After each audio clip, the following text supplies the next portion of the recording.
أعوذ بالله من الشيطان الرجيم. بسم الله الرحمن الرحيم. فنبذناه بالعراء وهو سقيم وأنبتنا عليه شجرة من يقطين وأرسلناه إلى 100,000 أو يزيدون فآمنوا فمتعناهم إلى حين. السلام عليكم ورحمة الله وبركاته. ഖുർആൻ പദം 1559 ദിവസത്തിലേക്ക് എല്ലാവരെയും ഹാർദമായി സ്വാഗതം ചെയ്യുന്നു. വിശുദ്ധ ഖുർആനിലെ 37-ാമത്തെ അധ്യായമായ സൂറത്ത് സ്വാഫാത്തിലെ 145 മുതൽ 148 വരെയുള്ള ആയത്തുകളാണ് ഇന്ന് പഠനവിധേയമാക്കുന്നത്.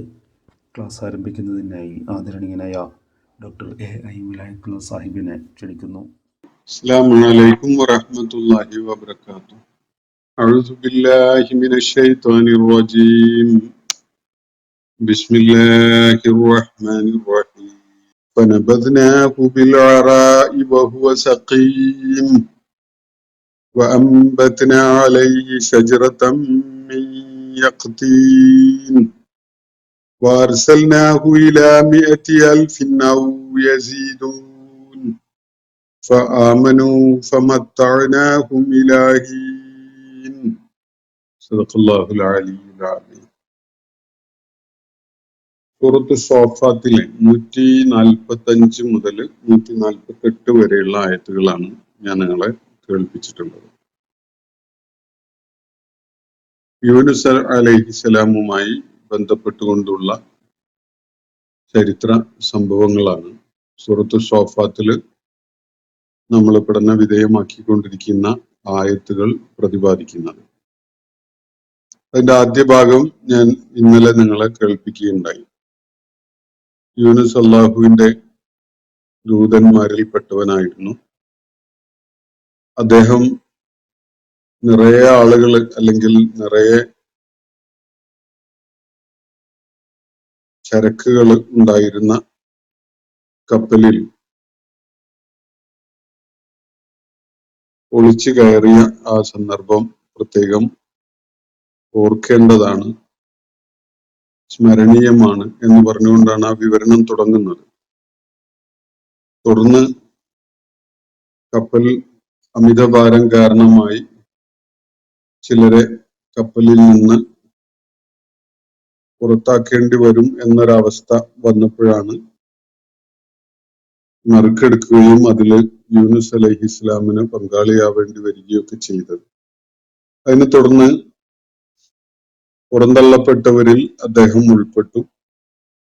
അങ്ങനെ അദ്ദേഹം സ്വാഭാവികമായും പുറന്തള്ളപ്പെട്ടു. അദ്ദേഹത്തെ ഒരു വലിയ മത്സ്യം വിഴുങ്ങുകയുണ്ടായി. അദ്ദേഹം ആക്ഷേപാർഹനായിക്കൊണ്ട്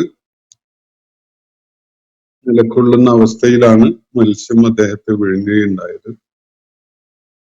മത്സ്യത്തിന്റെ വയറ്റില് കിടക്കുന്ന അവസ്ഥയിൽ ഏതു നിമിഷവും മരണത്തെ നേരിടേണ്ടി വരുമെന്ന അവസ്ഥയിൽ ഉണ്ടായിരുന്നപ്പോൾ യൂനുസ് അലൈഹിസ്സലാം അള്ളാഹുവിനുള്ള സ്തുതികീർത്തനങ്ങളിൽ, അള്ളാഹുവിനുള്ള തസ്ബീഹുകളിൽ നിരന്തരമായി ഏർപ്പെട്ടുകൊണ്ടിരുന്ന കാര്യം. അങ്ങനെ മുസബ്ബിഹുകളുടെ കൂട്ടത്തിൽ അദ്ദേഹം പെട്ടിട്ടുണ്ടായിരുന്നില്ലെങ്കിൽ ആ മത്സ്യത്തിന്റെ വയറ്റില് പുനരുത്ഥാന നാളുവരെ അദ്ദേഹം കഴിയേണ്ടി വരുമായിരുന്നു എന്നാണ് തുടർന്ന് അള്ളാഹു പറയുന്നത്. ഈ വിവരണവുമായി ബന്ധപ്പെട്ടുകൊണ്ടുള്ള പല വിശദാംശങ്ങളും നമ്മൾ കഴിഞ്ഞ ദിവസം ചർച്ച ചെയ്യുകയുണ്ടായി. അതിനെ തുടർന്ന് ഇന്ന് ഞാൻ നിങ്ങളെ കേൾപ്പിച്ചിരിക്കുന്ന ഈ 145 മുതൽ 148 വരെയുള്ള ആയത്തുകളുടെ വിശദീകരണം നമുക്ക് ഇപ്പോ അതില് ഫോക്കസ് ചെയ്തുകൊണ്ട് മുന്നോട്ട് പോവാം. ഫനബദ്നാഹു ബിൽഅറാഇ വഹുവ സഖീം. ഇന്ന് വായിച്ച ഭാഗം തുടങ്ങുന്നത് അങ്ങനെയാണ്. ഫനബദ്നാഹു, അദ്ദേഹത്തെ നാം വിട്ടേച്ചു. അല്ലെങ്കിൽ അദ്ദേഹത്തെ നാം തള്ളി. ഇംഗ്ലീഷിൽ കാസ്റ്റ് എവേ എന്നൊക്കെയാണ് ഉപയോഗിക്കുക അതിനെ സൂചിപ്പിച്ചുകൊണ്ട്. നബദ എന്ന് പറഞ്ഞ പുറന്തള്ള അല്ലെങ്കിൽ എവിടെയെങ്കിലും ഒന്ന് ഇട്ടേക്കുക, ഉപേക്ഷിക്കുക എന്നൊക്കെയാണ് അർത്ഥം. അപ്പൊ മത്സ്യത്തിന്റെ വയറ്റിലായിരുന്ന യൂനുസ് അലൈഹിസ്സലാമിനെ തുടർന്ന് അള്ളാഹു പറയുന്നത് ഫനബദ്നാഹു, നാം അദ്ദേഹത്തെ കൊണ്ടുചെന്ന് തള്ളി, കൊണ്ടുചെന്നിട്ടു. ബിൽ അറാഇ, ഒരു അറാ എന്ന് പറഞ്ഞ ഒരു മരുഭൂമി പോലെയുള്ള, മരുപ്രദേശം പോലെയുള്ള തുറന്ന ഒരിടമാണ്. അതിന് ബാദിയ അഥവാ മരുഭൂമി, തുറന്നു കിടക്കുന്ന വിഭവശൂന്യമായ വൃക്ഷശൂന്യമായ ഒരു തുറന്ന സ്ഥലം എന്ന അർത്ഥമുണ്ട്. അതുപോലെ ഫലാ അൽ വാസിയ അൽ മഫ്തൂഹ് എന്നൊക്കെയുള്ള അർത്ഥത്തിൽ തുറന്ന ശൂന്യമായ ഒരു പ്രദേശം എന്നാണ് ആ പദത്തിന് അർത്ഥം കാണുന്നത്. ഫനബദ്നാഹു ബിൽ അറാഇ വഹുവ സഖീം. അങ്ങനെ തുടർന്ന് യൂനുസ് അലൈഹിസ്സലാം മത്സ്യത്തിന്റെ വയറ്റില് കഴിയവേ അള്ളാഹുവിനെ പ്രകീർത്തിച്ചുകൊണ്ട്, അള്ളാഹുവിനെ തസ്ബീഹ് ചെയ്തുകൊണ്ടാണ് അദ്ദേഹം അവിടെ കഴിഞ്ഞത്. അദ്ദേഹം നടത്തിയ പശ്ചാത്താപത്തിന്റെ വാചകം ഖുർആൻ ഉദ്ധരിക്കുന്നത് കഴിഞ്ഞ ദിവസം ഞാൻ നിങ്ങളെ കേൾപ്പിക്കുകയുണ്ടായി. ലാ ഇലാഹ ഇല്ല അൻത സുബ്ഹാനക ഇന്നി കുന്തു മിനൽ ളാലിമീൻ എന്നാണ് യൂനുസ് അലൈഹിസ്സലാം ആ അവസ്ഥയിൽ പ്രാർത്ഥിച്ചുകൊണ്ടിരുന്നത്, അല്ലെങ്കിൽ അള്ളാഹുവിനെ പ്രകീർത്തിച്ചുകൊണ്ട് പറഞ്ഞുകൊണ്ടിരുന്നത്. ലാ ഇലാഹ ഇല്ല അൻത, അള്ളാഹുവിനെ അഭിസംബോധന ചെയ്തുകൊണ്ടാണ്. അള്ളാഹുവെ, നീ അല്ലാത്ത ഒരു ആരാധ്യനുമില്ല, നീ അങ്ങേയറ്റം പരിശുദ്ധനാണ്, നീ എല്ലാ നിലക്കും തികവാർന്നവനാണ്. സുബ്ഹാനക ഇന്നി കുന്തു മിനൽ ളാലിമീൻ, ഞാൻ അക്രമികളിൽ പെട്ടുപോയി എന്നാണ് തുടർന്ന് യൂനുസ് അലൈഹിസ്സലാം പറയുകയുണ്ടായത്. അത് അദ്ദേഹത്തിന്റെ പശ്ചാത്താപത്തിന്റെ വാക്കുകളാണ്. അള്ളാഹുവിനെ പ്രകീർത്തിക്കുന്നതോടൊപ്പം സ്വന്തം വീഴ്ച തിരിച്ചറിയുകയും അള്ളാഹുവിലേക്ക് മടങ്ങുകയും ചെയ്യുന്ന, അതിനുള്ള സന്നദ്ധത പ്രകടിപ്പിക്കുന്ന, പശ്ചാത്താപ വിവശത പ്രത്യേകം എടുത്തു കാണിക്കുന്ന യൂനുസ് അലൈഹിസ്സലാമിന്റെ വാക്കുകളാണ് അള്ളാഹുവിടെ ഖുർആനിൽ ഉദ്ധരിച്ചത്. സൂറത്ത് യൂനുസില് ഈ വാക്കുകൾ അള്ളാഹു ഉദ്ധരിക്കുന്നുണ്ട്. സൂറത്തുൽ അംബിയായിലാണ്. അംബിയായില് 87-ാമത്തെ ആയത്തിൽ അള്ളാഹു യൂനുസ് അലൈഹിസ്സലാമിന്റെ ആ വാക്കുകൾ ഉദ്ധരിക്കുന്നുണ്ട്. നമ്മുടെ ഓർമ്മയിൽ ഉണ്ടായിരിക്കേണ്ട, പതിഞ്ഞിരിക്കേണ്ട ഒരു ആയത്താണത്. ഈ യൂനുസ് അലൈഹിസ്സലാം പറഞ്ഞ ലാ ഇലാഹ ഇല്ല അൻത സുബ്ഹാനക ഇന്നി കുന്തു മിനൽ ളാലിമീൻ എന്നുള്ള യൂനുസ് അലൈഹിസ്സലാമിന്റെ തിരിച്ചറിവോടുകൂടി, പശ്ചാത്താപ വിവശതയോടുകൂടി അദ്ദേഹം പറഞ്ഞ ആ കാര്യം. അതിനെ തുടർന്നാണ് അള്ളാഹു ഇവിടെ സൂചിപ്പിക്കുന്നത് ഫനബദ്നാഹു ബിൽ അറാ, അദ്ദേഹത്തെ നാം ഒരു വെളിമ്പ്രദേശത്ത് കൊണ്ടുപോയി തള്ളി എന്ന് പറഞ്ഞാൽ ഈ മത്സ്യം, ആ തിമിംഗലം യൂനുസ് അലൈഹിസ്സലാമിനെ മണിക്കൂറുകളോ ദിവസങ്ങളോ പിന്നിട്ടതിനെ തുടർന്ന് അദ്ദേഹത്തെ ഒരു ഒഴിഞ്ഞ പ്രദേശമായിട്ടുള്ള ഒരു തീരത്ത്, കടൽ തീരത്ത് കൊണ്ടുപോയി കക്കുകയുണ്ടായി, അല്ലെങ്കിൽ പുറന്തള്ളുകയുണ്ടായി. ഇതാണ് ഖുർആൻ സൂചിപ്പിക്കുന്ന കാര്യം. വഹുവ സഖീം, അദ്ദേഹം വളരെ ദീനാവസ്ഥയിലായിരുന്നപ്പോഴാണ്. അങ്ങനെയാണ് എന്ന് പറഞ്ഞാൽ ഈ മത്സ്യത്തിന്റെ വയറ്റിൽ അങ്ങനെ സുഖവാസമൊന്നും ആയിരുന്നില്ല. നേരത്തെ അദ്ദേഹം ആക്ഷേപാർഹനായിരുന്നു എന്ന കാര്യം ഖുർആൻ സൂചിപ്പിച്ചല്ലോ. വഹുവ മുലീം എന്ന് പറഞ്ഞുകൊണ്ട് അദ്ദേഹത്തെ മത്സ്യം വിഴുങ്ങുന്നത് അദ്ദേഹം ആക്ഷേപാർഹനായിരിക്കുന്ന ഒരവസ്ഥയിലാണ്. എന്ന് പറഞ്ഞാൽ അള്ളാഹുവിന്റെ അനുമതി ഇല്ലാതെ ഒരു എടുത്തുചാട്ടം നടത്തി, ധൃതി പിടിച്ച്, അക്ഷമ കാണിച്ച് ഒരു കാര്യത്തിലേക്ക് നീങ്ങിയതിനെ പരാമർശിച്ചുകൊണ്ടാണ് അള്ളാഹു വഹുവ മുലീം എന്ന് പറയുകയുണ്ടായത്. ഇവിടെ ഈ മത്സ്യം അദ്ദേഹത്തെ തീരത്ത് കൊണ്ടുപോയി ഒരു ഒഴിഞ്ഞ സ്ഥലത്ത് കൊണ്ടുപോയി തള്ളി, വായിൽ നിന്ന് പുറത്തേക്ക് തള്ളി. അത് വഹുവ സഖീം, അദ്ദേഹം ഒരു ദീനാവസ്ഥയിലായിരുന്ന, രോഗാവസ്ഥയിലായിരുന്ന വിധത്തിലാണ്. സഖീം എന്ന വാക്ക് വിശുദ്ധ ഖുർആനിൽ വേറെയും ചില സന്ദർഭങ്ങളിലൊക്കെ ഉപയോഗിക്കുന്നത് കാണാം. ഇന്നീ സഖീം എന്ന് ഇബ്രാഹിം അലൈഹി ഇസ്ലാം പറഞ്ഞത് നമ്മൾ അല്പം ഏതാനും ആയത്തുകൾക്ക് മുമ്പ് കാണുകയുണ്ടായി. അപ്പോ വഹുവ സഖീം, അദ്ദേഹം ഒരു രോഗാവസ്ഥയിലായിക്കൊണ്ട് എന്ന് പറഞ്ഞാൽ മത്സ്യത്തിന്റെ വയറ്റിലായിരുന്ന അവസ്ഥ കാരണമായി ഉണ്ടായതാവണം അത് എന്ന് മനസ്സിലാക്കാനാണ്. എന്തായാലും അദ്ദേഹം ദീനമുള്ള രോഗം പിടിപെട്ട ഒരവസ്ഥയിലായിരുന്നു. വളരെ അവശനായിക്കൊണ്ടാണ് ഉണ്ടായിരുന്നത്. ആ അവശതയിലാണ് അദ്ദേഹം അവിടെ തീരത്ത് പുറന്തള്ളപ്പെടുന്നത്. അമ്പത്തിന അലൈഹി ഷജറത്തം മീ യഖ്തീൻ, ആ സന്ദർഭത്തിൽ അള്ളാഹു അദ്ദേഹത്തിനായിട്ട് ഒരു പ്രത്യേക ഇടപെടൽ നടത്തിയ കാര്യമാണ് ഇവിടെ പറയുന്നത്. അമ്പത്തിന അലൈഹി, നാം അദ്ദേഹത്തിനായിട്ട് മുളപ്പിച്ചുണ്ടാക്കി കൊടുത്തു.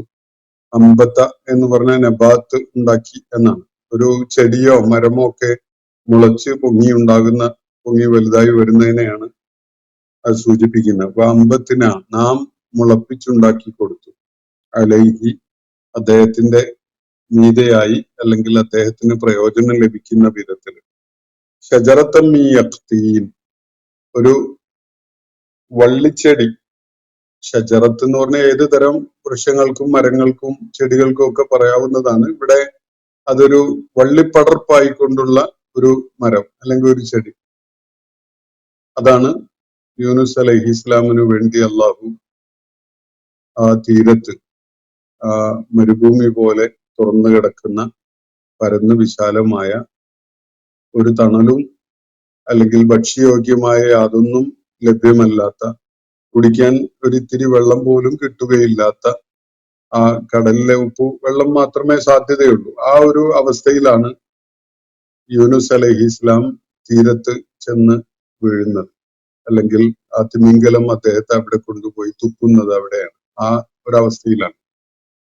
അപ്പോ അമ്പത്തിന അലൈഹി, അതിനെ തുടർന്ന് അദ്ദേഹത്തിന്റെ സർവൈവലിന് വേണ്ടി, അദ്ദേഹത്തിന്റെ അതിജീവനത്തിന് വേണ്ടി അള്ളാഹു ഒരു ഇടപെടൽ നടത്തിയ കാര്യമാണ് ഇവിടെ പറയുന്നത്.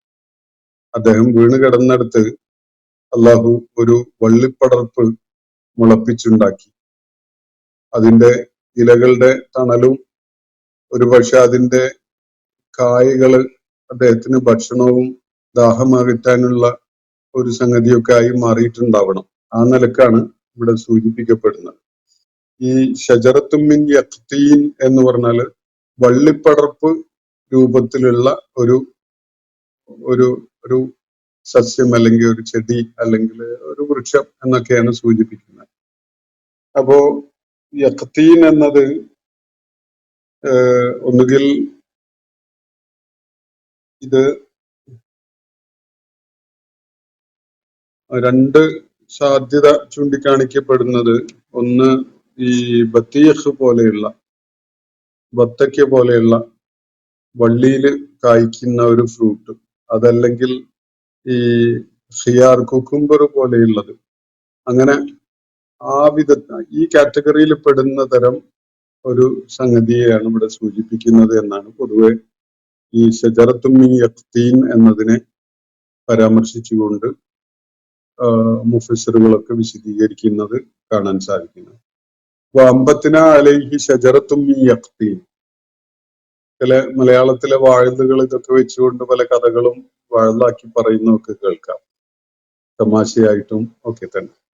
അപ്പൊ ഇവിടെ സൂചിപ്പിക്കപ്പെടുന്നത് യൂനുസ് അലൈഹി ഇസ്ലാമിനെ തുറന്ന ഒരു തീരത്ത്, ഒരു മണലാരണ്യം പോലെയുള്ള ഒരു തീരത്താണ് തിമിംഗലം കൊണ്ടുപോയി കക്കുകയുണ്ടായത്.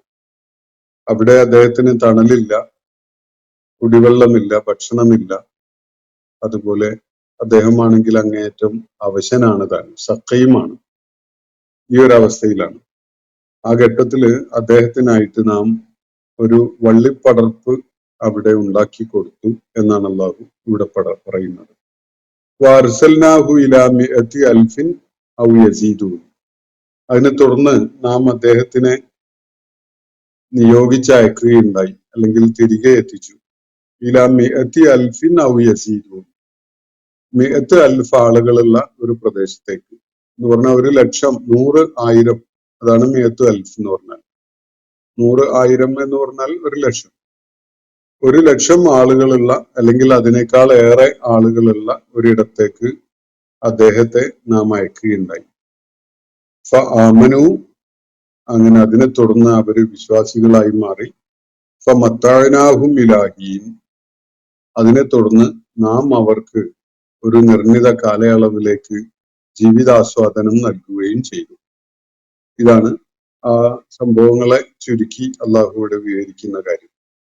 യൂനുസ് അലൈഹിസ്സലാം ദൗത്യം നിർവഹിച്ചിരുന്നത് പൗരാണിക ഇറാഖിലെ അസീരിയ പ്രദേശത്തെ നിനെവ എന്ന പട്ടണത്തിലായിരുന്നു എന്നത് നമ്മൾ നേരത്തെ ബൈബിൾ സ്രോതസ്സുകളുടെ സൂചനകളിൽ നിന്ന് മനസ്സിലാക്കിയിട്ടുണ്ടായി.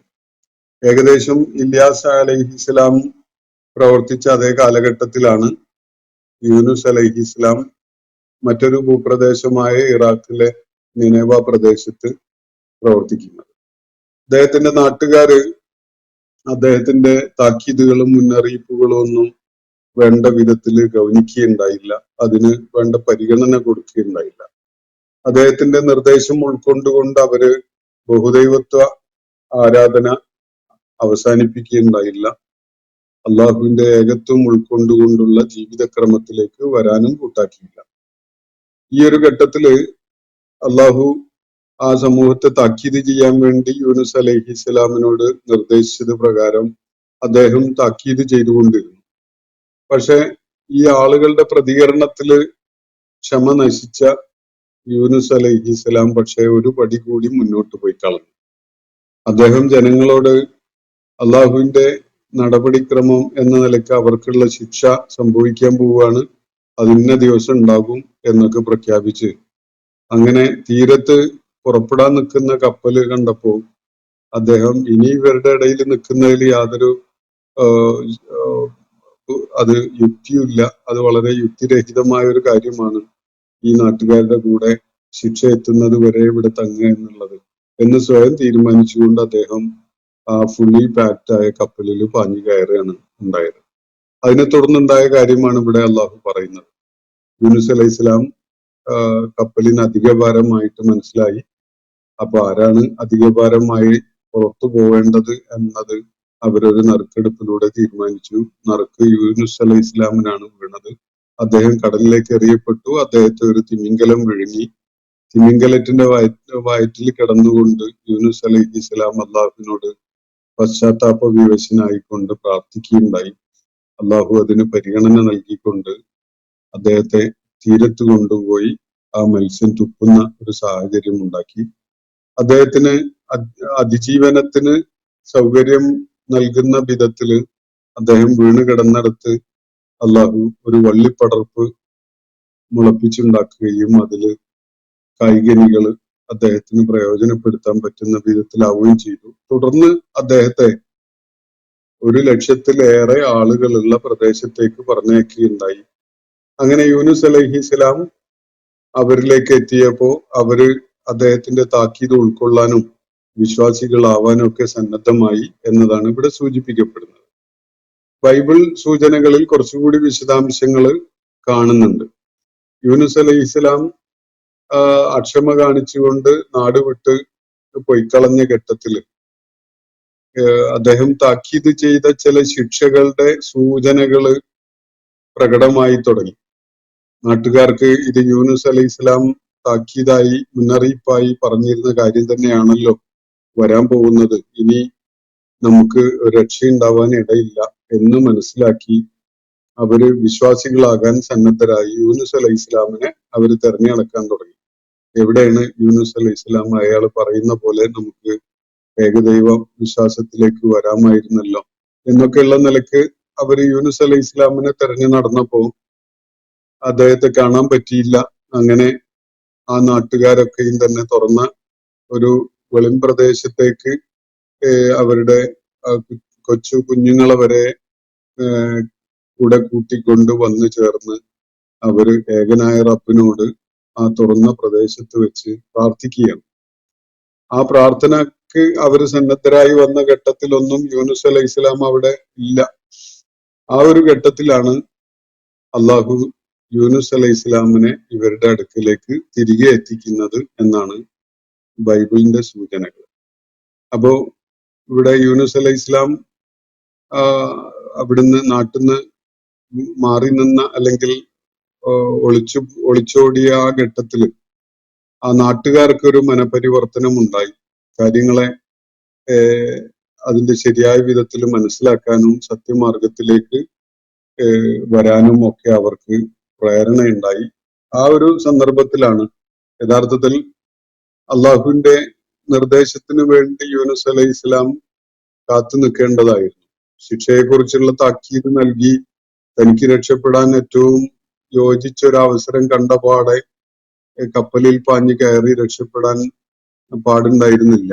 യൂനുസ് അലൈഹി ഇസ്ലാം അള്ളാഹുവിന്റെ നിർദ്ദേശം വരാൻ കാത്തു നിൽക്കുകയും ആ ജനങ്ങളിൽ എന്തെങ്കിലും പരിവർത്തനം ഉണ്ടാകുന്നുണ്ടോ എന്ന് നിരീക്ഷിച്ചുകൊണ്ട് അവരെ വീണ്ടും വീണ്ടും ഉണർത്തിക്കൊണ്ട് അവരുടെ കൂടെ കഴിയേണ്ടതായിരുന്നു.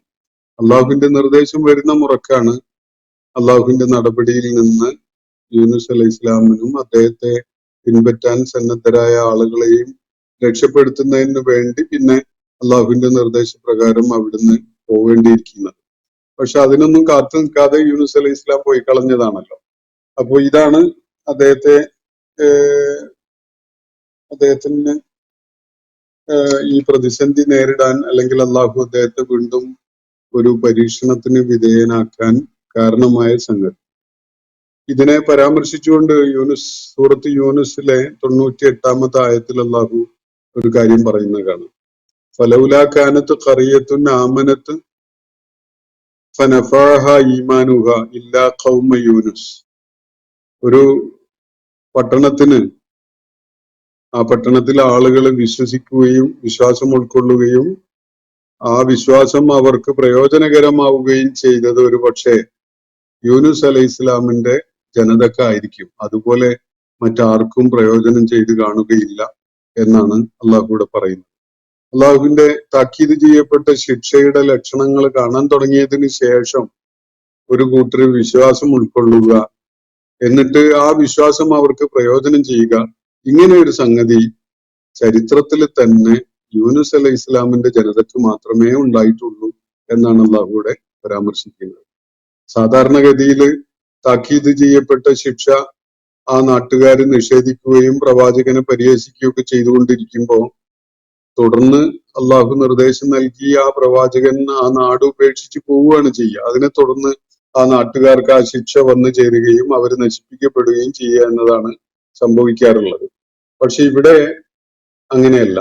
ഒരു നാടിന് താക്കീത് നൽകപ്പെട്ടത് ആ നാട്ടുകാര് അതിനെ തുടർന്ന് ശിക്ഷയുടെ ലക്ഷണങ്ങള് കണ്ടു തുടങ്ങിയ ഘട്ടത്തില് വിശ്വാസമുള്ളവരായി മാറുകയും അങ്ങനെ ആ വിശ്വാസം അവർക്ക് പ്രയോജനം ചെയ്യുകയും ചെയ്തത് യൂനുസിന്റെ ഖൗമിനല്ലാതെ വേറെ കാണുകയില്ല എന്നാണ് അള്ളാഹു ഇവിടെ സൂചിപ്പിക്കുന്നത്. അവര് ലമ്മ ആമനു, അവര് വിശ്വാസികളായി മാറിയപ്പോ കശഫ്ന അൻഹും അദാബൽ ഖിസി, അവരെ പൊതിയാൻ വേണ്ടി തയ്യാറെടുത്ത് നിന്നിരുന്ന അപമാനകരമായ ശിക്ഷ, അവരെ വന്ന് മൂടാനിരുന്ന ആ ശിക്ഷ, അതിൽ നിന്ന് നാം അവരെ മോചിപ്പിക്കുകയുണ്ടായി. അത് അവർക്ക് അദാബുൽ ഖിസി ഫിൽ ഹയാത്തി ദുനിയ ആകുമായിരുന്നതാണ്. ഭൗതിക ലോകത്ത് അവർക്ക് വാങ്ങേണ്ടി വരുന്ന ഏറ്റവും വലിയ അപമാനമായ ഒരു ശിക്ഷയാകുമായിരുന്നതാണ്. പക്ഷെ ഈ ആളുകൾ ലക്ഷണം കണ്ട് തന്നെ ഒരു തിരിച്ചറിവോടുകൂടി അള്ളാഹുവിലേക്ക് പശ്ചാത്തപിച്ച് മടങ്ങുകയും വിശ്വാസികളായി മാറുകയും ചെയ്തപ്പോ അള്ളാഹു മത്താനാഹും ഇലാഹീൻ, അവരെ ആ ദുരിതപൂർണമായ ശിക്ഷയിൽ നിന്ന്, അപമാനകരമായ ശിക്ഷയിൽ നിന്ന് രക്ഷപ്പെടുത്തുകയും അവർക്ക് ഒരു നിർണിത കാലയളവിലേക്ക് വേണ്ട ജീവിതാസ്വാദനങ്ങൾ നൽകുകയും ചെയ്തു എന്നാണ് സൂറത്ത് യൂനുസിലെ 98-ാമത്തെ ആയത്തിൽ അള്ളാഹു പറയുന്നത്. അപ്പൊ ഇത് യൂനുസ് അലൈഹി ഇസ്ലാം ഏത് നാട്ടിൽ നിന്നാണോ പുറപ്പെട്ടു പോയിട്ടുണ്ടായിരുന്നത്, നാട് വിട്ടു പോയിട്ടുണ്ടായിരുന്നത്, അതേ നാട്ടിലേക്ക് തന്നെയാണ് അദ്ദേഹത്തെ തിരികെ അയക്കുകയുണ്ടായത് എന്നതിന്റെ ഒരു സൂചനയാണത്. കാരണം ഒരു നാടിന് അതിന്റെ താക്കീത് പ്രയോജനപ്പെട്ടു എന്നാണല്ലോ ഇവിടെ പറയുന്നത്.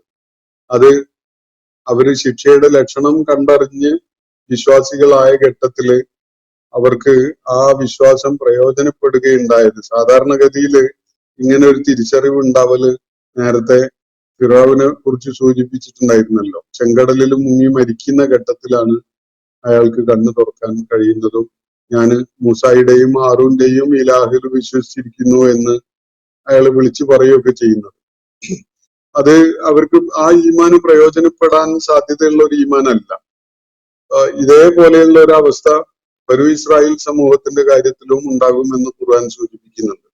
അന്ത്യനാളിനോട് അടുത്ത ഒരു ഘട്ടത്തിൽ അവര് ഈസ അലൈഹി ഇസ്ലാമിലും അതുപോലെ മുഹമ്മദ് നബി സല്ലല്ലാഹു അലൈഹി വസല്ലമിലും വിശ്വാസമുള്ളവരായി മാറും. പക്ഷെ അത് അവർക്ക് പ്രയോജനം ചെയ്യുന്ന ഒരു വിശ്വാസം ആവില്ല. അത് ഫിറൗന് സംഭവിച്ചതുപോലെയുള്ള അവസരം നഷ്ടപ്പെട്ടതിന് ശേഷമുള്ള ഒരു കണ്ണു തുറക്കലാവും. അപ്പോ ഇവിടെ യൂനുസ് അലൈഹി ഇസ്ലാമിന്റെ കാര്യത്തില് ഒരൊറ്റ കാരണമാണ് അവർക്ക് അത് അനുകൂലമായി മാറാൻ സാഹചര്യം ഒരുക്കിയത്. അതായത് അള്ളാഹു അവർക്ക് നിശ്ചയിച്ചിരുന്ന അജല് പൂർത്തിയാകുന്നതിന്റെ മുമ്പ്, ദൗത്യം പൂർണ്ണമായി നിർവഹിച്ച് തീരുന്നതിന് മുമ്പായി യൂനുസ് അലൈഹി ഇസ്ലാം നാട് വിട്ടു പോയി കളഞ്ഞല്ലോ. അതുകൊണ്ട് അതിന്റെ പ്രയോജനം ഉണ്ടായത് ആ നാട്ടുകാർക്കാണ്. കാരണം യൂനുസ് അലൈഹി ഇസ്ലാം നാട് വിട്ടുപോയ ഘട്ടത്തിൽ അവർക്ക് എന്തോ ഒരു തിരിച്ചറിവുണ്ടായി. ചില ലക്ഷണങ്ങളൊക്കെ കണ്ടു അവര് അത് ദൈവിക നടപടി വരുന്നതിന്റെ സൂചനയാണെന്ന് മനസ്സിലാക്കി അവര് പശ്ചാത്താപ വിവശരായിക്കൊണ്ട് ഈമാൻ ഉൾക്കൊള്ളുന്നവരായി മടങ്ങാൻ സന്നദ്ധരായി. ഈ ഒരു സംഗതി ഉണ്ടാവുന്നത് ഇതില് ഒരേ സമയത്ത് അള്ളാഹു അത് യൂനുസ് അലൈഹി ഇസ്ലാമിനെ ഒരു മര്യാദ പഠിപ്പിക്കലും അതേ സമയത്ത് ആ നാട്ടുകാർക്ക് അള്ളാഹുവിന്റെ കാരുണ്യം നൽകലുമായിരുന്നു. അള്ളാഹുവിന്റെ ഒരു ദൗത്യം ഒരു പ്രവാചകനെ ചുമതലപ്പെടുത്തിയിട്ട് ആ പ്രവാചകൻ അതില് പരിധി വിട്ടുകൊണ്ട് അള്ളാഹുവിന്റെ നിർദ്ദേശം കാത്തു നിൽക്കാതെ ഒരു ധൃതി കാണിച്ചുകൊണ്ട് വല്ലതിലേക്ക് നീങ്ങുകയാണെങ്കിൽ അതിനെ അള്ളാഹു അംഗീകരിക്കാൻ പോകുന്നില്ല. അള്ളാഹുവിന്റെ നിർദ്ദേശം അക്ഷരം പ്രതി പാലിക്കുകയാണ് പ്രവാചകൻ വേണ്ടത്. ആ കാര്യം നിർവഹിക്കാതെ അള്ളാഹുവിന്റെ കൽപ്പനക്ക് അപ്പുറത്തേക്ക് ധൃതി കാണിച്ചുകൊണ്ട് ചാടി പുറപ്പെടുകയാണെങ്കിൽ ആ ഒരു നിലപാട് പ്രവാചകൻ വഴിവിട്ട വിധത്തിൽ അങ്ങനെ ചെയ്യുന്നുവെങ്കിൽ അതിന് അള്ളാഹുവിന്റെ അംഗീകാരം കിട്ടൂല. ആ സമൂഹത്തിന് അള്ളാഹു നിശ്ചയിച്ചിരുന്ന അവധി പൂർണ്ണമായിട്ടും നൽകപ്പെടുകയും അവർക്ക് വലിയൊരു സൗഭാഗ്യം അതിലൂടെ ഉണ്ടായിത്തീരുകയുമാണ് സംഭവിക്കുന്നത് എന്നതാണ് ഇവിടെ നമുക്ക് മനസ്സിലാക്കാൻ കഴിയുന്ന ഒരു കാര്യം. അപ്പോ യൂനുസ് അലൈഹിസ്സലാം തന്റെ നാട്ടില് തിരികെ എത്തുന്ന അത് ആ നാട്ടുകാർക്ക് പ്രയോജനം ലഭിക്കുന്ന ഒരു സംഭവമായിട്ടാണ് ഇത് മാറിയത്.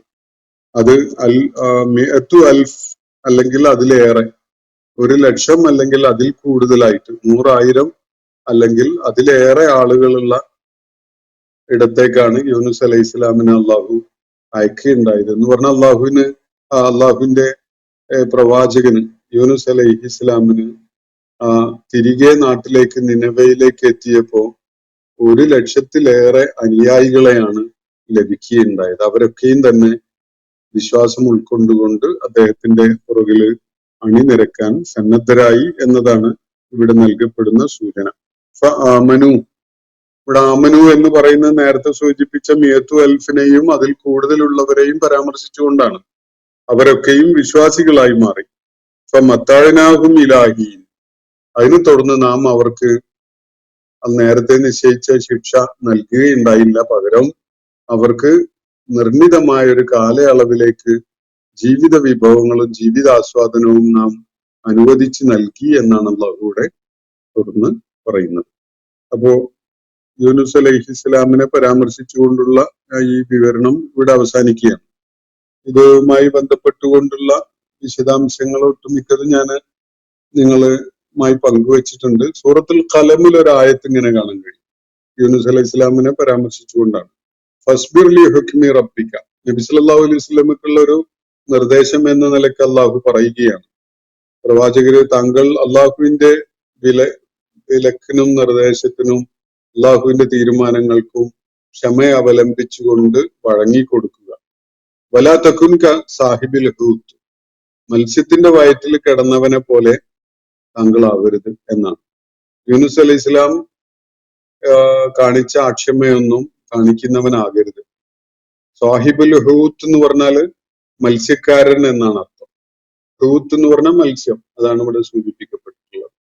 സാഹിബുൽ ഹൂത്ത് എന്ന് പറഞ്ഞാൽ മത്സ്യക്കാരൻ. ഇവിടെ ഉദ്ദേശിക്കപ്പെടുന്നത് മത്സ്യത്തിന്റെ വയറ്റിൽ അകപ്പെട്ട് കഴിയേണ്ടി വന്നവനെ പോലെ പ്രവാചകരെ അക്ഷമ കാണിച്ചുകൊണ്ട് താങ്കൾ അങ്ങനെ ഒരു സംഗതിയിലേക്ക് പോകരുത് എന്നാണ് അള്ളാഹു സൂറത്തുൽ ഖലമില് യൂനുസ് അലൈഹി ഇസ്ലാമിനെ പരാമർശിച്ചുകൊണ്ട് പറയുന്നത്. ഇപ്പൊ യൂനുസ് അലൈഹി ഇസ്ലാമിന്റെ ഭാഗത്ത് ഉണ്ടായ അവിവേകം അല്ലെങ്കിൽ അദ്ദേഹത്തിന്റെ ഭാഗത്തുണ്ടായ തെറ്റ്, ആക്ഷേപാർഹമായ കുറ്റം എന്തായിരുന്നു എന്നത് വിലയിരുത്തുമ്പോൾ മനസ്സിലാക്കാൻ സാധിക്കും ഇങ്ങനെ 3 കാര്യങ്ങളാണ്. ഒന്ന്, അദ്ദേഹം എന്നാണ് ശിക്ഷ ഉണ്ടാകുക എന്നത് അള്ളാഹുവിന്റെ അറിയിപ്പ് കിട്ടാതെ തന്നെ ജനങ്ങളോട് പറയുകയുണ്ടായി. ഇന്നൊരു ദിവസം പരാമർശിച്ചുകൊണ്ട് ആ ദിവസം നിങ്ങൾക്ക് ശിക്ഷ വരും എന്ന നിലക്ക് പറയുകയുണ്ടായി എന്നതാണ് ചൂണ്ടിക്കാണിക്കുന്നത്. അപ്പോ എന്നിട്ട് ആ ദിവസം ആവുന്നതിന്റെ മുമ്പായിട്ട് തന്നെ തീരത്ത് പുറപ്പെടാൻ നിന്ന കപ്പലിൽ അദ്ദേഹം കയറി രക്ഷപ്പെടാൻ നോക്കി. ഇതാണ്. അപ്പോ ആ ദിവസം എത്തുന്നതിന് മുമ്പ് തന്നെ അദ്ദേഹം നാട് വിട്ടു. ഇതാണ് 2ാമത്തെ അപരാധം. 3ാമത്തെ സംഗതി, ഈ ആളുകളിൽ നിന്ന് ശിക്ഷ നീങ്ങിപ്പോയപ്പോ ശിക്ഷയുടെ ലക്ഷണം അത് നടപ്പിലാകുന്ന വിധത്തില് ഇല്ലാതെ അത് ഒഴിഞ്ഞു പോയത് കണ്ടപ്പോ അദ്ദേഹം തിരികെ അങ്ങോട്ട് വന്നില്ല. അവരുടെ അടുക്കിലേക്ക് തിരികെ ഉടനെ എത്താൻ വേണ്ടിയുള്ള ഒരു ശ്രമവും നടത്തിയില്ല. മറിച്ച് അദ്ദേഹം കപ്പലിൽ രക്ഷപ്പെടുക തന്നെയാണല്ലോ ഉണ്ടായത്. അപ്പോ അതിനെ തുടർന്ന് അള്ളാഹുവിന്റെ നടപടി ഉണ്ടായി. അദ്ദേഹം തിരികെ അയക്കപ്പെടുകയാണ് ആ നാട്ടിലേക്ക്. ഇതാണ് അത് സംബന്ധമായിട്ട് ചൂണ്ടിക്കാണിക്കപ്പെടുന്ന കാര്യങ്ങൾ. അപ്പോ യൂനുസ് അലൈഹി ഇസ്ലാം തുടർന്ന് മിക്കവാറും എല്ലാ പ്രവാചകന്മാരുടെയും ദൗത്യ നിർവഹണവുമായി ബന്ധപ്പെട്ടുകൊണ്ട് അള്ളാഹു അവരെ ഓർമ്മിപ്പിക്കുന്ന ഒരു കാര്യമായിട്ട് ഖുർആനിൽ പലയിടത്തും ഈ ഒരു പരാമർശം കാണാം. ഈ സാഹിബുൽ ഹൂത്തിനെ പോലെ ആവരുത്, അല്ലെങ്കിൽ ദുന്നൂനെ പോലെ ആവരുത് എന്നൊക്കെയുള്ള വിധത്തിലുള്ള ഒരു താക്കീത് തുടർന്നുള്ള പ്രവാചകന്മാർക്ക് അള്ളാഹു നൽകുന്നത് ഖുർആൻ പരാമർശിക്കുന്നുണ്ട്. അപ്പോ ഇവിടെ 2 കാര്യങ്ങളാണ്. ഒന്ന്, യൂനുസ് അലൈഹി ഇസ്ലാമിന്റെ ഭാഗത്തുനിന്ന് സംഭവിച്ച വീഴ്ച അല്ലെങ്കിൽ അദ്ദേഹത്തിന്റെ ഭാഗത്തുനിന്നുണ്ടായ അപരാധം. 2ാമത്തത്, ആ ജനതക്ക് അത് കാരണമായിട്ട് ഒരു സൗഭാഗ്യം വന്ന് ചേർന്ന ഒരു സംഗതി. അപ്പൊ ഇതില് ശിക്ഷയുടെ ലക്ഷണങ്ങൾ പ്രകടമായതിന് ശേഷം പിന്നെ പശ്ചാത്താപം കൊണ്ടും വിശ്വാസം ഉൾക്കൊണ്ടത് കൊണ്ടും ആർക്കെങ്കിലും പ്രയോജനം കിട്ടിയിട്ടുണ്ടെങ്കിൽ അത് യൂനുസിന്റെ സമൂഹത്തിന് മാത്രമാണ് എന്നാണ് അള്ളാഹു ഇവിടെ സൂചിപ്പിക്കുന്നത്. അതിന്റെ ഒരേ ഒരു കാരണം, അള്ളാഹു നിശ്ചയിച്ച അജല് വരെ അവിടെ നിന്നുകൊണ്ട് ജനങ്ങളുടെ കൂട്ടത്തിൽ കൂടെ നിന്നുകൊണ്ട് അവരെ ഉണർത്താനും താക്കീത് ചെയ്യാനും യൂനുസ് അലൈഹി ഇസ്ലാം കൂട്ടാക്കിയില്ല. അദ്ദേഹം വേഗം പോയി കളഞ്ഞു എന്നതാണ്. സാധാരണഗതിയിൽ അങ്ങനെ ശിക്ഷയുടെ ലക്ഷണം കണ്ടു തുടങ്ങിയ പിന്നെ അതിന് ഇങ്ങനെ ഒരു പശ്ചാത്താപത്തിനും ഈമാൻ ഉൾക്കൊള്ളുന്നതിനും അതിന്റെ ഗുണം നേടുന്നതിനൊന്നും അവസരം ഉണ്ടാവാറില്ല എന്നതാണ് അള്ളാഹുവിന്റെ നടപടിക്രമങ്ങളുടെ ഒരു പ്രത്യേകത. അപ്പോ ഇന്നത്തെ സെഷൻ ഞാനിവിടെ അവസാനിപ്പിക്കുകയാണ്. സൂറത്തു സ്വാഫാത്തിലെ 145 മുതൽ 148 വരെയുള്ള ആയത്തുകളാണ് നമ്മൾ ഇന്ന് പഠന വിധേയമാക്കിയിട്ടുള്ളത്. അള്ളാഹു നമ്മെ എല്ലാവരെയും അനുഗ്രഹിക്കുമാറാവട്ടെ.